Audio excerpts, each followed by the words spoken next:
एकच महिना प्रॅक्टिस केली ग्राउंडची, 2 टाइम ग्राउंड केलं. सोलापूर सिटीला एका जागेसाठी फॉर्म भरला.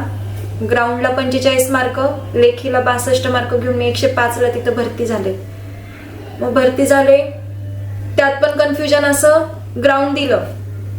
9 जानेवारीला माझं ग्राउंड झालं. वडिलांनी फोन केला, ग्राउंड कसं झालं, कारण आदल्या दिवशी हाईटला काढलं होतं. चालकला 158 हाईट लागती, मला 2 सेंटीमीटर कमी पडली. वडिलांना वाटलं की आता मी लागणार नाही. वडिलांनी फोन केला, म्हणे आता तू काही लागत नाही, अकॅडमीत जा आणि सगळं बोरी बिस्तरा बांधाने आता घरी ये, बस झालं म्हणे तुझा अकॅडमी. माझी एवढ्या वर्षाची मेहनत वायाला गेली. विचारलं ग्राउंडला किती मार्क पडले, 45. म्हणे 100 मार्काचं ग्राउंड, म्हणे तुला 45च मार्क पडले, सगळं घेऊन घरी ये म्हणे, आता काही गरज नाही म्हणे अकॅडमीला जायची. मग वडिलांना समजून सांगितलं, 50 पैकी 45 मार्क पडले. वडील खुश झाले. मला म्हटले लवकर घरी ये. रेल्वे स्टेशनला घ्यायला आले. घरी गेलो, सगळं व्यवस्थित झालं. एका महिन्यात वडील आजारी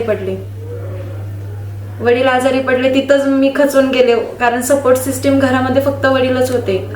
मग वडील 15 फेब्रुवारीला आजारी पडले. 15 फेब्रुवारीला मी अकॅडमी सोडली.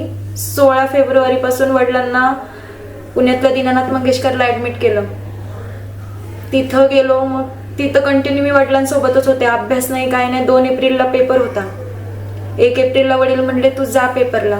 मी म्हटलं मी जात नाही. म्हणे जा. सोलापूरला जायला पैसे नव्हते. 4:30ची ट्रेन पकडली. सोलापूरला गेले बिना तिकिटाचे. तिथं गेल्यावर टीटीने पकडलं. म्हटलं पैसे नाही आहे. त्यांनी तिथं पकडून ठेवलं. मग टीटीने पण मला तिथं साथ दिली. मी तिथं रात्रभर काढला.